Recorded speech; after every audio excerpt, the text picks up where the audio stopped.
We're going to have a short class this evening, maybe 3 or 4 hours. And then, no, not very long. And then we're going to have a slideshow. Huh? Oh, after prasadam, it will be about some of our travels, Mayapur and myself, around the world, and some shots from Brazil. And you'll see, for the very first time, operations performed by a psychic healer. That brings me to another point, that some of you are aware of my very bad karma I'm suffering from. And, well, there's a saying in English, wonders never cease. Like there are the 7 wonders of the world, like the pyramids in Egypt and Taj Mahal. These are called the wonders. Oh, so great. So there's a saying that in life, wonders never cease. There's always so many amazing, wonderful things. One of them is that I'm here today. By some accounts, I should be in Naraka, Loka. But anyway, I am here, and a large part of that is due to the good wishes and even prayers of devotees around Slovenia and Croatia. So I want to chastise all of you, because I was really counting on leaving and seeing whether Krishna's really there or not, but you stopped me from going. But anyway, thank you. Hare Krishna. Very kind to me. I'm reading from the Bhagavad-gītā as it is. Om Namo Bhagavate Vasudevaya. Om Namo Bhagavate Vasudevaya. Om Namo Bhagavate Vasudevaya. Om Namo Bhagavate Vasudevaya. Om Namo Bhagavate Vasudevaya. Om Namo Bhagavate Vasudevaya. Chapter 18, entitled The Perfection of Renunciation. We're going to read 3 verses. Śamo, damas, tapaḥ, śaucaṁ, kṣāntir, ārjavam, evacha, jñānaṁ, vijñānam, āstikyaṁ, brahma-karma, svabhāva-jam. Text number 42. Translation. Peacefulness, self-control, austerity, purity, tolerance, honesty, knowledge, wisdom, and religiousness. These are the natural qualities by which the brahmanas work. So, as you know, there was a discussion between Ramananda Roy, who was the king of Madras, or he was the, you would say, in charge, wasn't actually the king. And Chaitanya Mahaprabhu was a sannyasi in the renounced order of life. So, although usually you find the sannyasi preaching to the king, in this instance, in this meeting, Chaitanya was asking questions of Ramananda Roy and drawing out from him the perfect answers. So he was asking him, what is the highest duty for a human being? We know that animals, their activities are eating and sleeping and mating and defending. They're mostly engaged in these activities all day long, or all life long. Eating, sleeping, mating, and defending. But human beings are expected to be a level above the animals. We are animals, but we have higher qualities. So, what is our primary duty? What should we do in this life? And what should be our goal at the end of life? In school, we go from grade 1 to grade 2 to grade 3 to grade 4 to grade graduation, etc. And at the end of every year, there is a test. And if you pass the test, you go on to the next grade. And if you fail the test, you have to stay in the same grade. So there is also a test at the time of death. Why not? That test will determine whether we will stay in the material world or whether we will get free from the bondage. We're in a prison right now. We're in the prison of this body. We're heavily conditioned, and we're forced to go through old age, disease, and death. Now, that's fairly simple. Old age, disease, and death. That doesn't sound, that's only 3 things. But disease, there are many, many diseases, and you can have a whole bunch of them all at the same time. Or you can have them one after the other. And old age,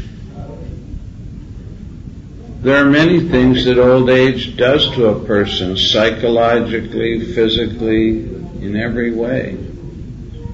And of course, death, it's a word for many people. It's not something they like to think about. We sort of, like the ostrich. What's Slovenian for ostrich? Ostrich? Austria? Somebody? No. Okay. You know what an ostrich is? Big, long neck. Noi? Noi. Okay. The ostrich, whenever there's danger, he sticks his head in the sand or in the mud or whatever. Rabbits, they have big ears, not just for hearing, but whenever there's danger, they throw those big ears around their eyes. pretend that the fox is not there. It works for a few seconds until the fox puts his teeth into the rabbit's neck. Actually, it's kind of convenient because the big ears kind of cover the neck. And the jugular vein is right here. So as long as you got your ears, but when you flap your ears around, the fox has got easy access. Anyway, death, we don't like to think of that. So we try to forget it. But death for many people can be the most painful of all the miseries of life. And it's a test. Yam yam vapi smaran bhavam tyajati ante kalevaram. According to our mental disposition, proclivity, there's a word, proclivity, desires, aspirations, thoughts, we're going to get another body. So, as we've said many times, sounds funny, but I'm sorry, sometimes the law sounds funny too, but the law is the law. If you're thinking of animal activities, you have to get an animal body. Sounds funny, but that's the way it works. You're in the wrong body. God wants to help you. God is your best friend. If you want sex, then you're in the wrong body. Well, I'm quite satisfied as a human. That's all right. No, try a pigeon's body. 10 times in an hour. If you like sleeping, well, I get 8 hours, 9 hours 10 hours on Sunday. It's pretty good. Hey, get a bear's body. 6 months in a year. Really enjoy. Where is Cubby Carnivore? Is he here? He's sleeping? Okay. It's a fact. I'm sorry. That's the way it works. Somebody's got to be a bear. Somebody's got to be a tiger. So, elephants. We had this elephant on Padayatra in India. It was the first time I really got to have close association with an elephant. And she could eat 200 kilos of food in a day. When was the last time you sat down and tried to eat 200 kilos of pizza? I don't care how good the prasadam is. I don't care how many rasgullas you can eat. I once ate 35 gulab-jamuns in a contest. But 200 kilos of gulab-jamuns, forget it. But elephants can do it. You know, sometimes when you get full, things stop tasting good. As long as you've got a little bit of hunger there, the taste buds are awakened and you go, it's good, more, yeah, As you get full, it's like, I don't want any more, thanks. It's delicious, I don't want any more. But an elephant, for 200 kilos worth, he goes on eating. He's enjoying. You're in the wrong body if you think eating is what life is all about. So you're tested at the time of death. What do you want? Do you want Krishna? Do you want a garland? See? I got the right body. I always wanted garlands. So, how to prepare for this final test of life? This is explained here. We have to exhibit the quality or develop the quality of peacefulness. I mean, why is Slovenia more developed than the rest of Yugoslavia? Any speculations? The people are far superior, of course. That's goes to the. I have some friends here from Croatia. I better not. The real reason is you didn't get involved in the war. You had a relative peace, so you could develop economically. And the rest of Yugoslavia was engaged in various wars. There was no peacefulness, and there was no development. So in spiritual life also, the mind has to be peaceful before you can think of God. So you have to develop that nasti buddhir ayuktasya.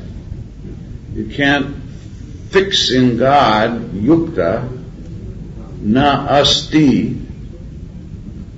You cannot achieve that.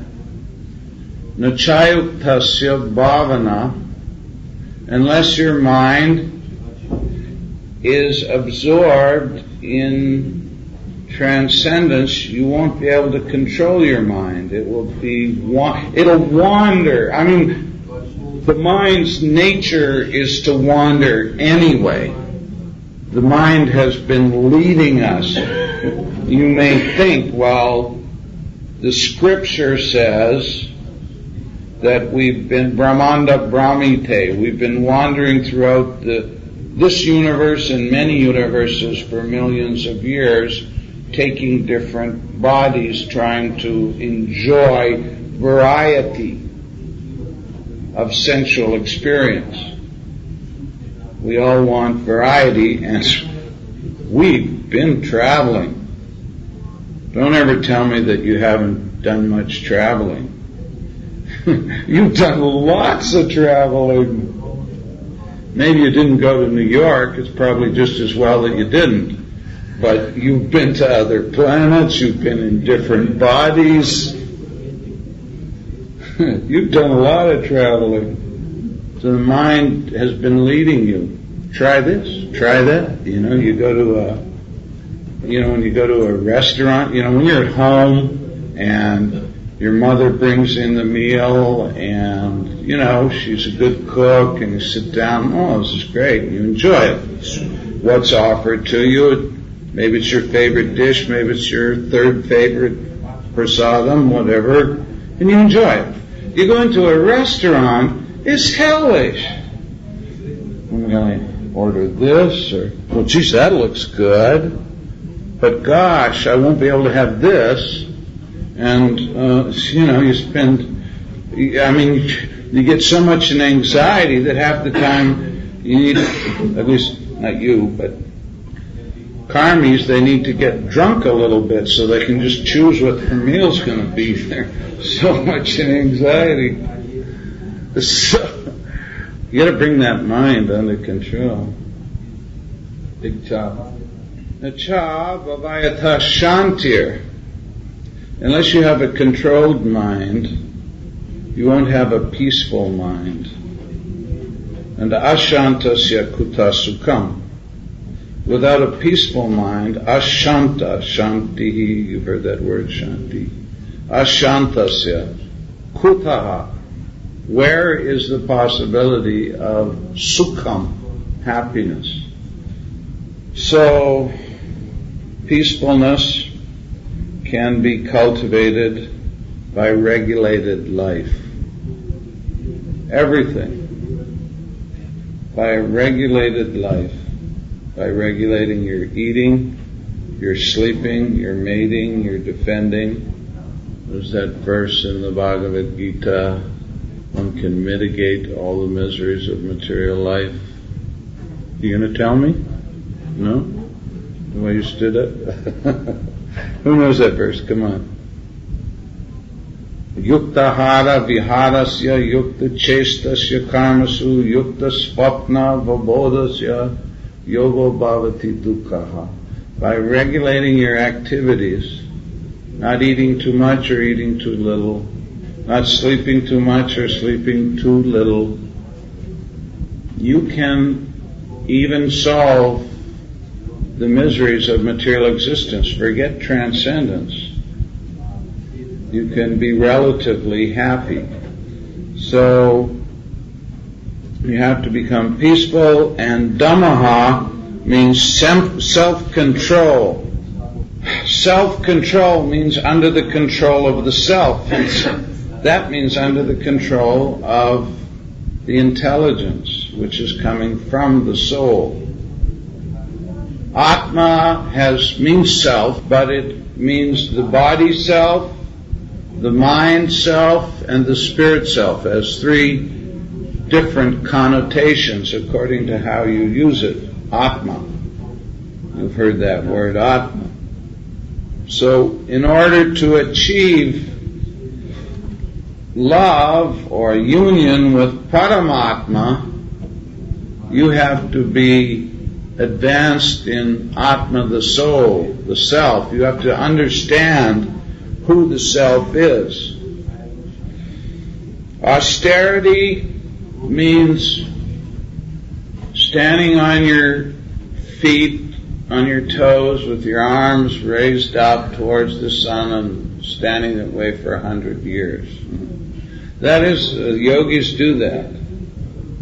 There's many types of austerity. Even Christian mystics in the past have done heavy kinds of austerity. But frankly speaking, neither we could do those things practically, nor are we encouraged to. The scripture does not say that this age of Kali Yuga requires that we leave home, that we go to the forest, that we live on, ashes and leaves. And Prahlad Maharaj, not Prahlad, Dhruva Maharaj, he actually did that. He stood on one leg and he ate, in the first few months, he ate just leaves and things in the forest. Then he stopped that. Finally, he ended up just living on his breath. He was living on the marrow within the bone. And then gradually, we're living, maintaining his life within his body by balancing the air. You don't have to do that, so we're lucky. But we do have to have a sincere interest in spiritual life, and we have to spend time at it. You cannot expect that God is going to descend and do everything for you. You can't expect, you want to have a relationship with a person, and so you just kind of sit there and hope that maybe someday they'll come to your door and knock on your door. You got to get out. You have to meet people. You have to connect somehow or other. That's a relationship. You have to. Love is actually a verb. It's not a noun. Love is a verb. You have to do something to create a relationship. The feeling love, that may be a noun, and that happens in Hollywood, but confirmed. In reality, it doesn't happen that way. You have to make an effort to know God. You have to put one step forward at least. So you have to practice some kind of renunciation so that God will understand that you're sincere. In other words, you want to leave the material world, but you still want to be completely attached to it. I want to drink, I want to eat meat, I want to have a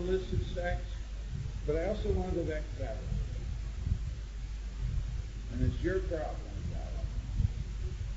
darling. It's your problem.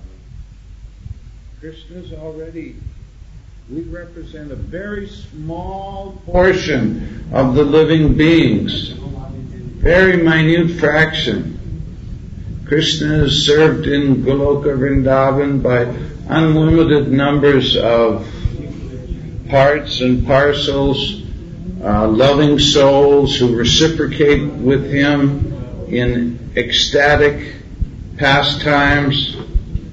So he gives us a chance, but we have to practice some austerity. You have to do something. And it's up to you. Of course, the ashram provides a place where you can regulate your life easily. Association is important. But if you don't live in the ashram, then you've got to do something in your house, and you've got to get association so that you become inspired. Because austerity is not easy in this age when at every moment your consciousness is being slammed. It's being slammed with messages. Enjoy. Come on. Smoke a Marlboro cigarette, or you're just not a man. You know, everywhere. Nasty messages. If you don't use this toothpaste, then this naked woman on this billboard won't even be interested in you. You know, I mean, as if you use the toothpaste and all of a sudden the girls are banging on your door, let me in, you know, use Crest toothpaste, I heard. It's ludicrous, but people want money, and they'll do anything to attract you, to give your money. They have no scruples at all. And in the process, our whole civilization is becoming degraded. And none of us will be happy. In a society of cats and dogs, there won't be any peace, because you're cats and dogs. They just, you know, one guy's walking, you see it in the park, you see it everywhere. Guy's walking along with his dog, and you've got a big dog, and somebody comes down the other side with their big dog or little dog, and you know, immediately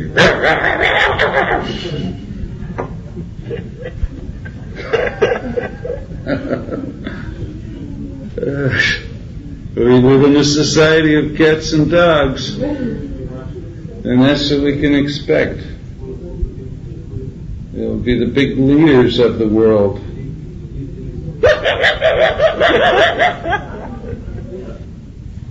So we may not be able to change that. We have to change our hearts.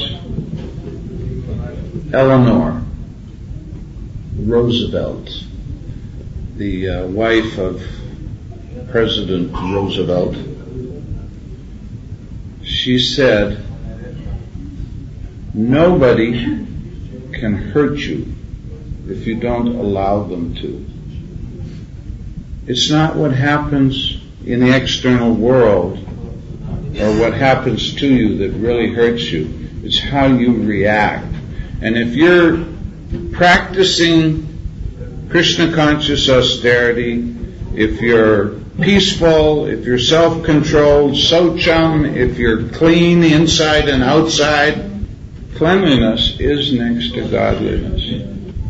They say about, you know, if you ever fly on the airlines, you know, like Arab Airlines or this one, that one, you know, they have in the bathroom, you know, like about 10 different kinds of perfume. In other words, they didn't take baths. They just put perfume on their body whenever it got too smelly. But that's animal life.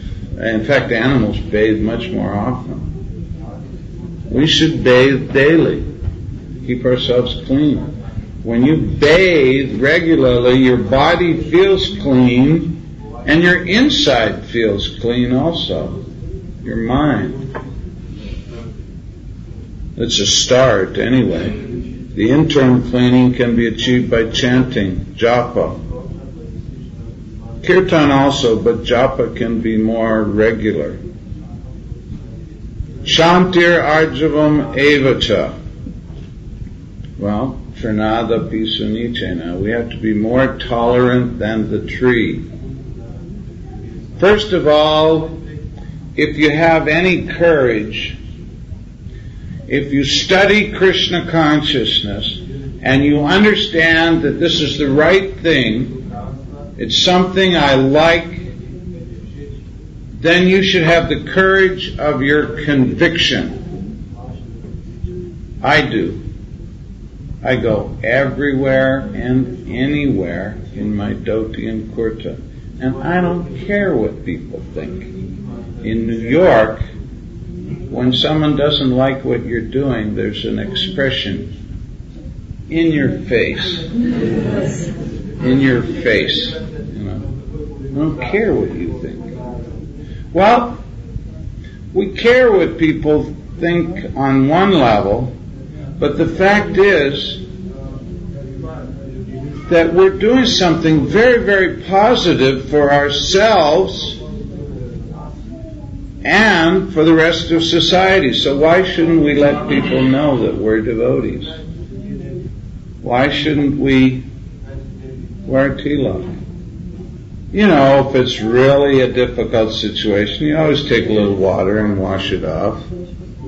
Or you can wear water tilak. You know, that's one thing devotees sometimes do, just use water. But still, a devotee is one who, when seen by others, reminds them of Krishna. Chaitanya Mahaprabhu. A devotee is one who, when seen by others, what does that mean? Reminds them of Krishna. They say, oh, there's a Hare Krishna. And they think Krishna. And they are a little bit purified.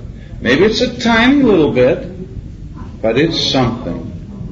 And it builds and builds and builds. They get pious activity. Even it is nama bhasa, it's indirect. It may even be mocking. Ah, there's a Hare Krishna. But they think Krishna. They get benefit. So, if you can't get up in front of a crowd and give a great lecture on Krishna consciousness, if you can't even sit down with people and tell them about your beliefs, at least you can be a walking advertisement. You know? Do something. Wear a jacket that says Hare Krishna, chant Hare Krishna. Be happy. I've got about 3 or 4 different hats. Now, I don't mean management. One says, chant Hare Krishna and be happy, you know. The other one says, Prabhupada's dog, you know. So, ārjavam is honesty. Be honest with yourself. To thine own self be true. Right? So be honest with yourself. There's no competition here. There are regulative principles. There is a standard for initiation. But it's not that everybody has to get initiated to make progress in spiritual life. You can go as quickly or slowly as you like. It doesn't matter. Nobody should be envious of you. In the past, devotees may have, you know, oh, you're not a temple devotee, you know, or not so bad, but, you know, they might have looked down their noses at devotees who didn't live in the ashram. It's not like that anymore. Because a lot of those same devotees who looked like that are no longer in the ashram. So, we all fall a little short in the glory of God, glory of Krishna. We can't compare. So, we should be friendly to all jivas.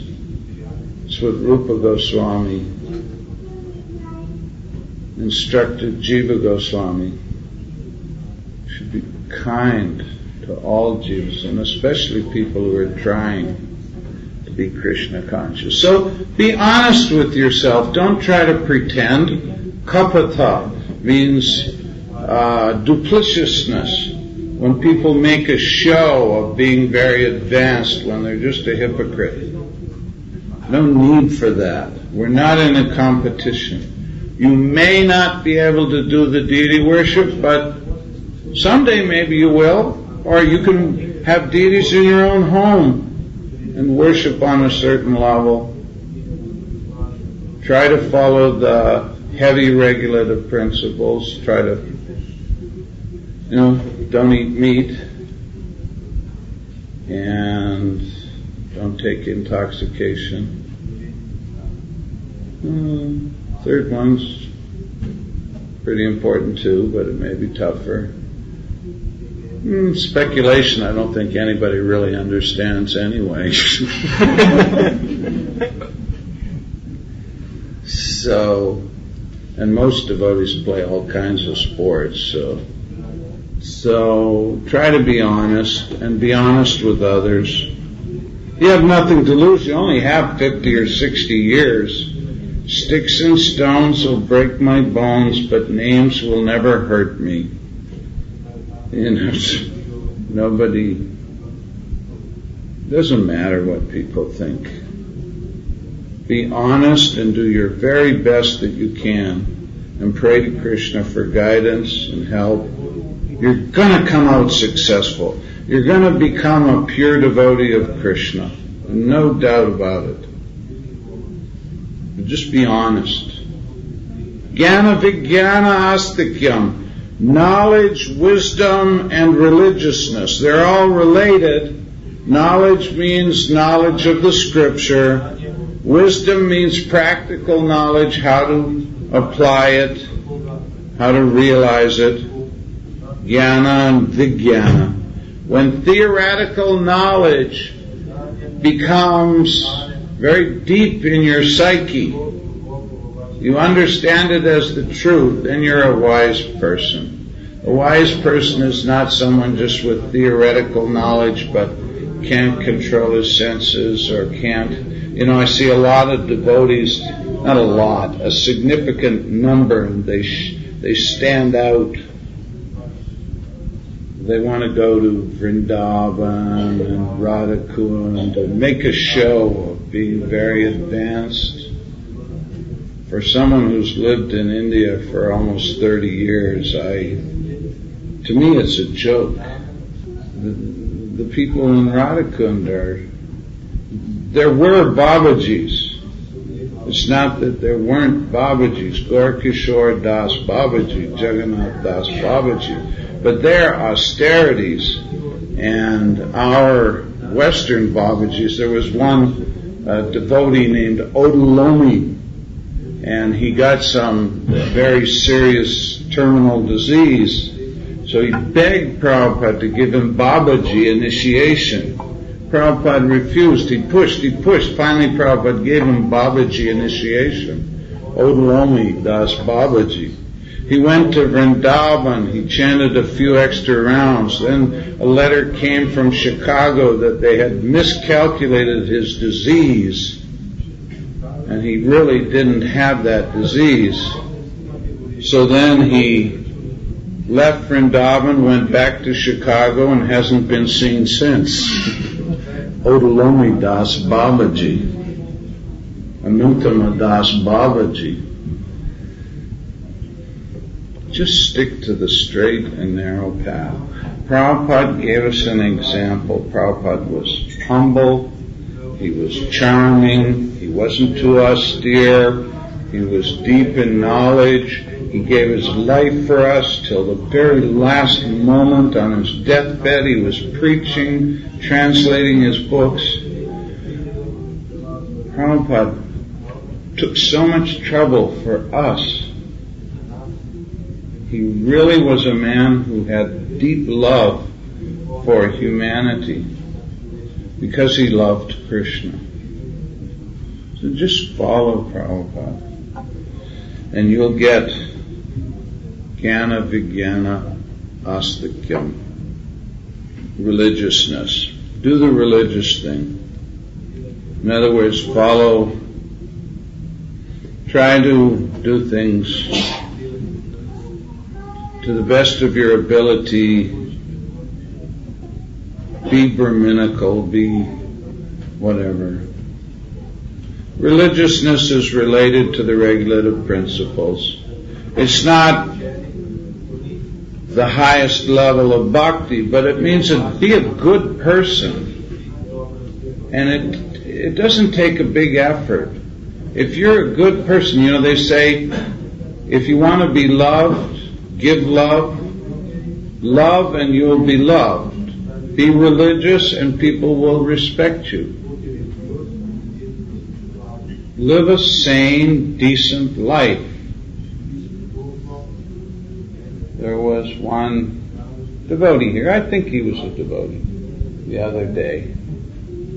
Seemed like a nice man. I don't think he's here today. He had, different color hair with spikes coming out of his hair and, belt and... It's not necessary. Prove your point. It's not necessary. Just explain your philosophy. Sane people will understand you if you have something good to say. You want to change life or society. Talk about it. You don't need to be weird. Follow some tradition. I know what the philosophy is. We want to shock people. Blow their minds. They're not necessary. We're not trying to blow anyone's minds. Who live in the ashram, they shave their heads. Most Vaishnavas don't shave their heads. They have a shika. In India, dhoti and kurta was the standard dress. Everybody used to wear it. Nowadays, most Vaishnavas go to the office in shirt and tie, and here's a prime example here, a nice Brahmin, devotee, Vaishnava. I had a nice talk with him yesterday. He was in his nice suit and tie. No problem. Dress doesn't make the man. But be religious. No divorce. That's not religious. No abortion. That's not religious. Okay, I didn't read 3 verses. I'm sorry. There's no time. Does anybody have any questions? Yes, sir. That's my answer.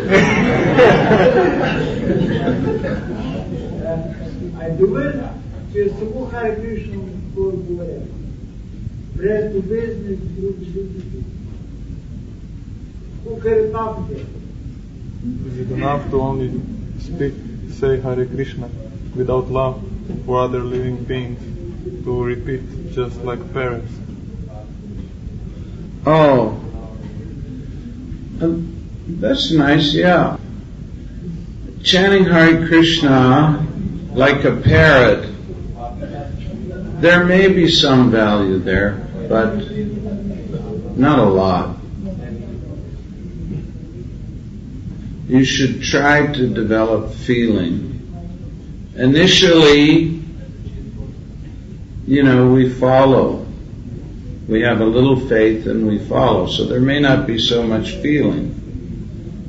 But gradually we should try, because it's not that I don't think anyone should. I've already explained about nama bhasa. There is some benefit there, but someone who's interested in spiritual life,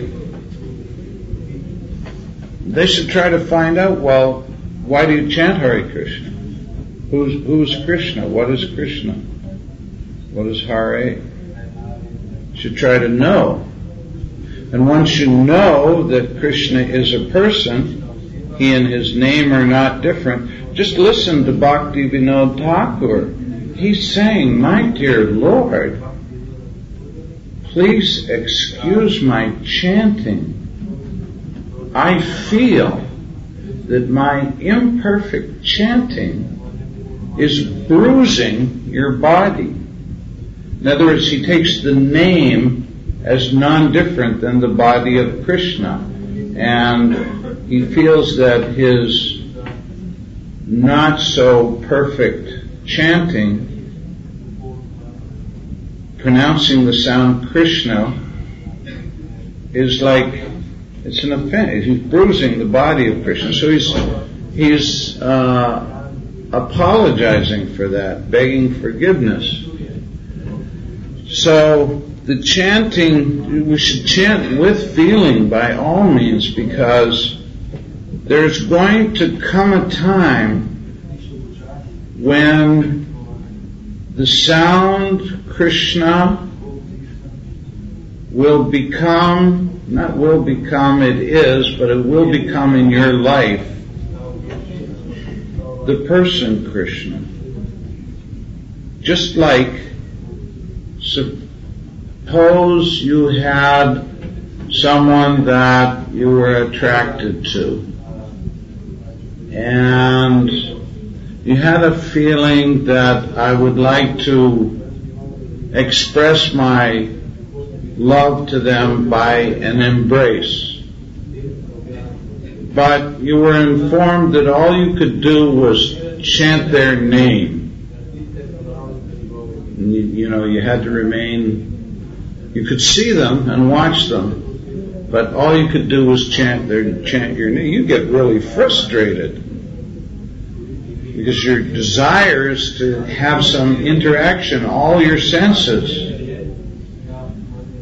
There is going to come a time when you chant Hare Krishna, it'll be the same experience as embracing Krishna, as reciprocating with Krishna in so many very beautiful ways. It is not, supposing someone tried to imagine the highest absolute enjoyment.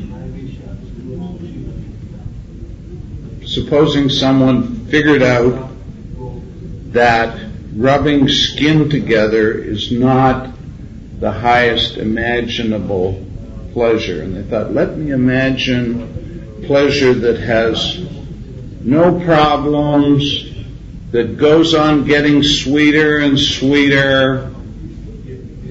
And they had a very good imagination, very powerful. And maybe many people got together so that there was contribution of many good imagining persons. Even if they came to the end of imagination, that's where it would end up at. A person. A relationship with a person who's perfect.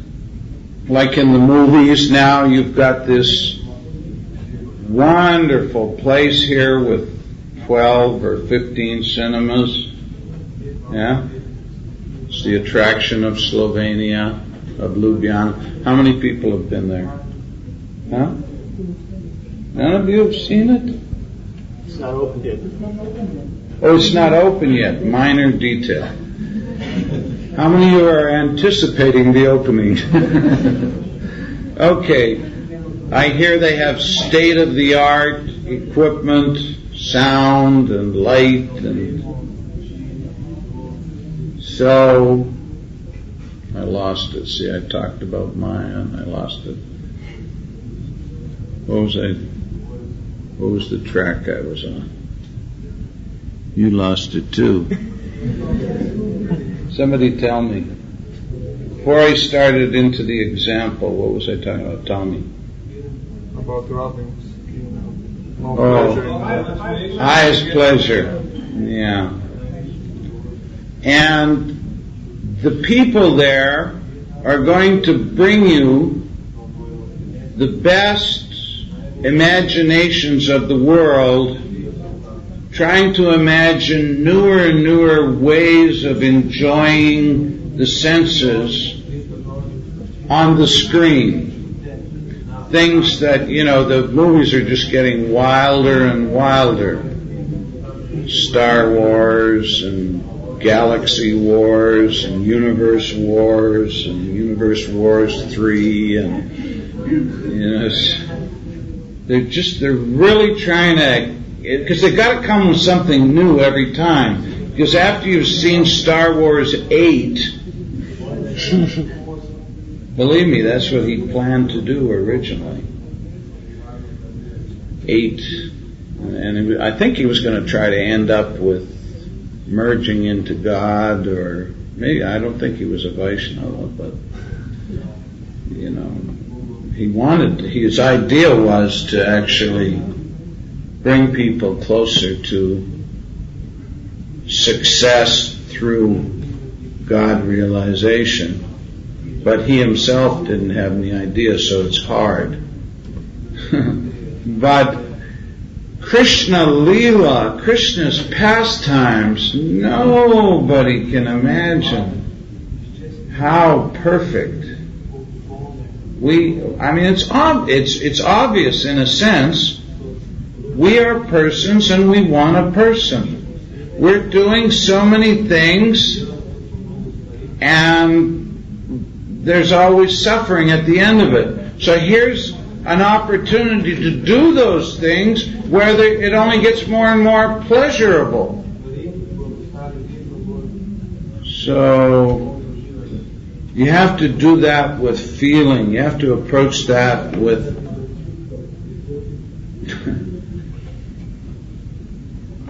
again, you have to be honest, you have to be a person, you have to have some feeling. You're not a dry, impersonal stone.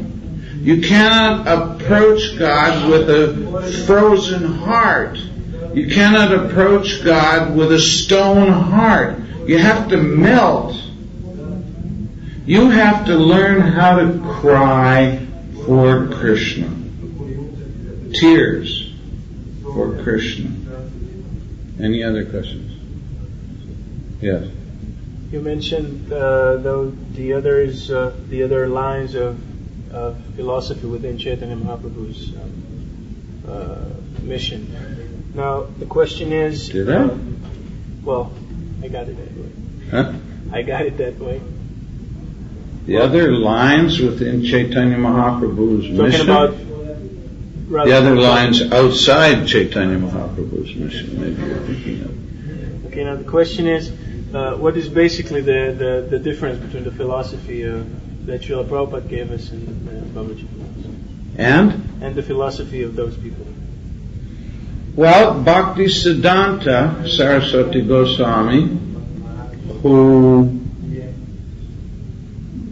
we accept as a ray, a sun ray, a ray of Vishnu. We accept him as a very, very powerful preacher. On one level, he was a brahmachari his whole life. That does not mean that he was single. It means he didn't spill any semen from his body his whole life, either by marriage or any other activity. He had a perfect memory, perfect brain. He could remember anything he had read 20 years before. 20 years before. I mean, he would do good on college exams, I think. In fact, he was a genius as an astronomer in his youth. But he had a photographic memory. And he was a powerful preacher. Very austere and very strong. So when he went to Vrindavan, he calculated, in order to renovate the spiritual atmosphere of Vrindavan, Krishna's birthplace, because in time everything deteriorates. Let's face it. This is the world of deterioration. Time corrodes everything. Even spiritual messages get lost in time. That's why we have to keep trying to keep Prabhupada's words and Prabhupada's mood in front of us. When a great teacher comes, he gives us life, spiritual life. But he's not, he's delivering the absolute truth because of his deep realization, and we have to keep that alive. Or we have to keep Prabhupada alive. We can kill Prabhupada or we can keep him alive. So, at that time, Vrindavan had become corrupt. Holy places are like that because people go there. Sometimes they're sentimental, sometimes they're innocent but uneducated. Sometimes they bring large amounts of money wanting to purify their lives by giving to the Lord. And there's always a group of people in every profession in the world who want to cheat others. As the famous American circus organizer P.T. Barnum of Barnum and Bailey Circus said, "There's a sucker born every minute." You know what a sucker is? A fool, someone who is easily cheated. There's a sucker born every minute. So the people are out there to cheat. And it's the cheaters and the cheated. You get cheated by the grocery man who, there's a shortage of fuel. Petrol prices have gone a little higher, so the trucks are bringing the fruit into the city. They charge a little more, so there's a shortage of fruit in the market. So then the man in the marketplace charges twice or three times.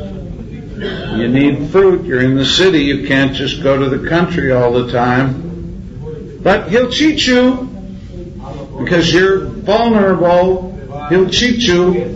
Why should he cheat you? Because he wants to build a house, and the guy who's selling cement, he's also cheating. So he's got to get his money, so he's going to cheat you. And the guy who's making cement bricks and everything to build his house, he needs to keep track of all the money he's cheating people of, so he takes shelter of your computer software company, so you charge 10 times the price, your side. It goes around in a circle. Everybody cheats everybody, and it's a wonderful world that we live in, full of cheaters and cheated. You can just trust everyone. Actually, you can trust everyone.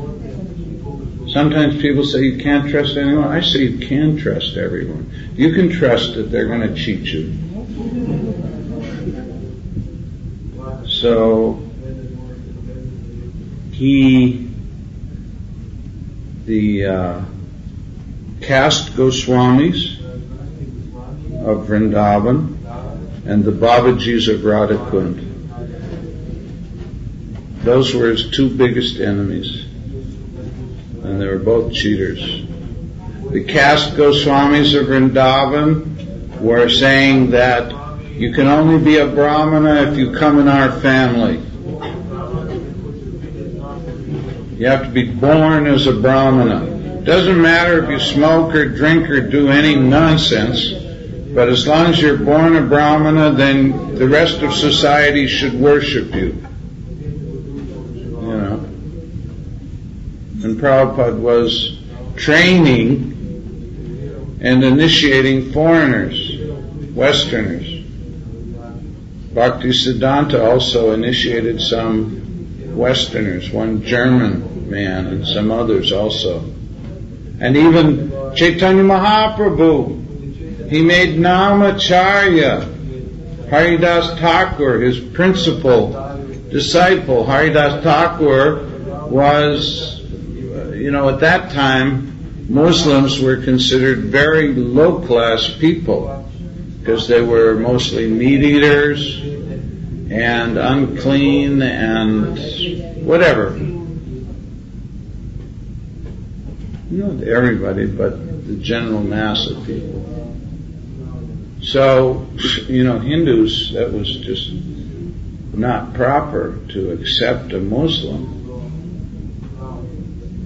But Chaitanya Mahaprabhu was against the caste system by birth. He rejected it outright. We need organization of labor according to quality. If someone shows these qualities, śamo, damas, tapaḥ, śaucaṁ, kṣāntir, ārjavam, jñānaṁ, vijñānam, āstikyaṁ, then that's brahma or brahmana karma, work. Karma means work. It's not only what happens to you from a past life that's karma. Karma also means your work. Whatever you do now, what kya karma karta? What work do you do? You mean Haridas Thakur.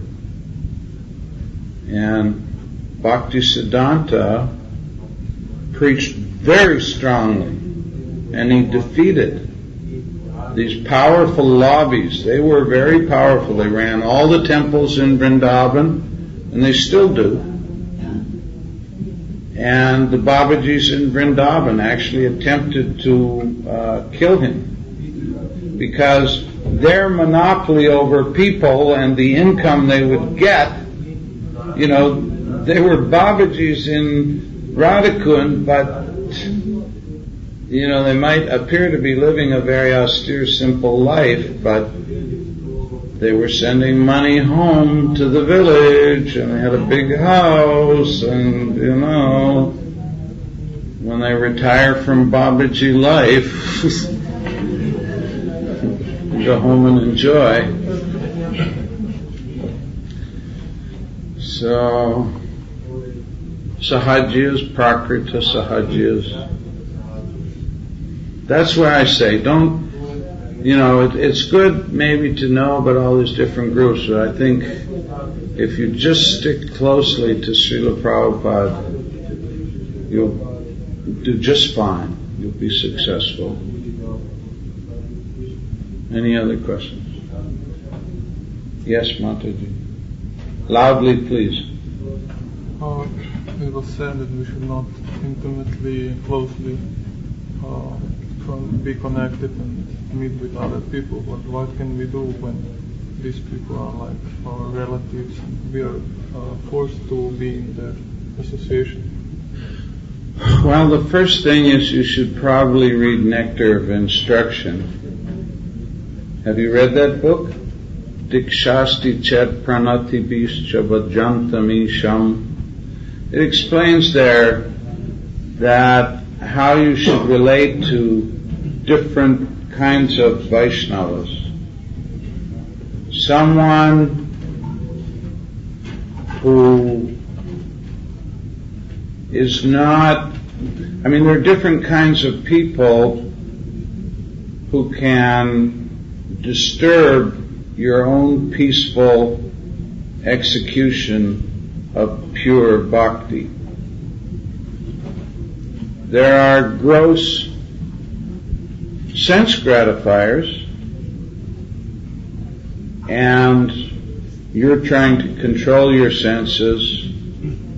You used to be relatively engaged in sense gratification, and now you're trying to control.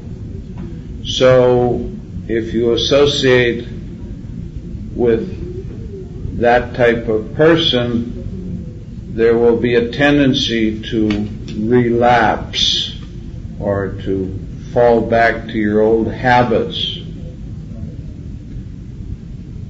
Then you are trying to follow some rules and regulations, you're trying to discriminate between karma mishra bhakti, bhakti which is influenced by fruitive desire, bhakti which is influenced by deviant philosophies.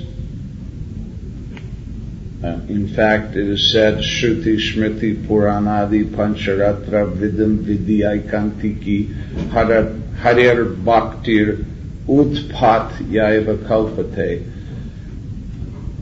Unless bhakti yoga is followed strictly according to the authorized sources, it will simply create a disturbance in society. So you're trying to follow that, and if you intimately associate with such people, you may get influenced. So it's not that you should go out of your way to be unfriendly to such persons. They have been influenced by Kali. They're Kali Chela, disciples of Kali. You should offer them respect within your mind, but as much as possible, two things are valuable. A strong sadhana, which acts to insulate you. Insulation insulates your mind. And try to avoid their association as much as possible. You don't want to, be, ridiculous about it, especially if they're your relatives. But still, you can minimize it. Because you should understand that these are my relatives, my old friends, and I really want to express my deep love for them by becoming purified. And I know that they'll get the benefit of my devotional service to my spiritual master and to Krishna. But if you do, by force of circumstance, have to take a lot of association, then you should counter that with a lot of association, good association. Is that okay? Any other questions? Yeah? You do what I do, just keep chanting.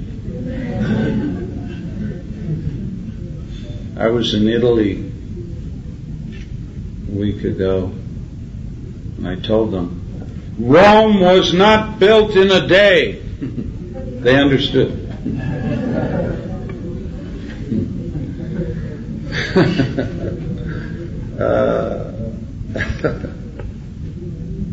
There's an English expression, Rome was not built in a day. I would suggest that all of you get yourselves somehow or other nicely situated in your varna and your ashrama. And I would suggest that all of you try somehow or other, even one friend, but have one good friend that you can open your heart to, or they can reveal their minds to you. And then go on with your spiritual life, and that may take time, but you should be peaceful and happy in the society of devotees. No man is an island. Who was that? Hemingway? For whom the bell tolls? John Doe? Huh? Donne. John Donne. John Donne. Yeah. Yeah.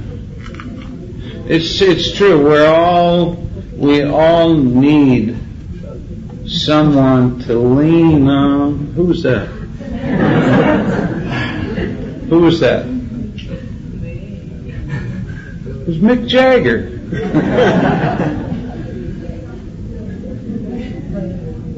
But if you try sometime, you just might find that you get what you need. So if you try to make friends, and you have to try, hey, what do? You invite them over for dinner, or you offer them gifts, bribe them,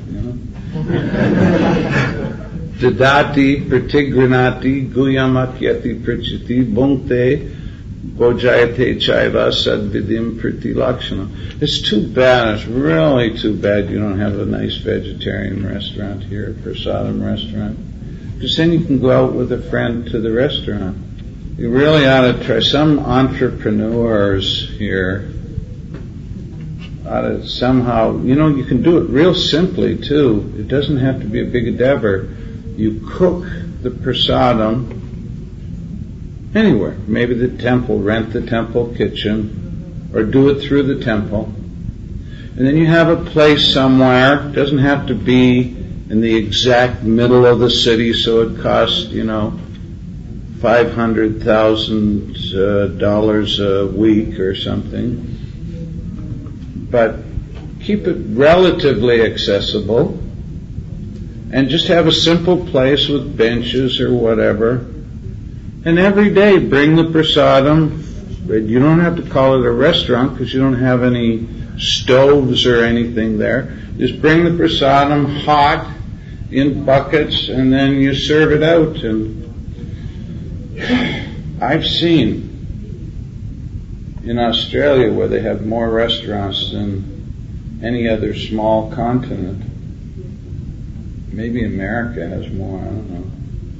But actually, anyway, a lot of restaurants there in Sydney and Melbourne and Perth and other places. They had 2 or 3 restaurants in Melbourne alone. One was a high-end restaurant,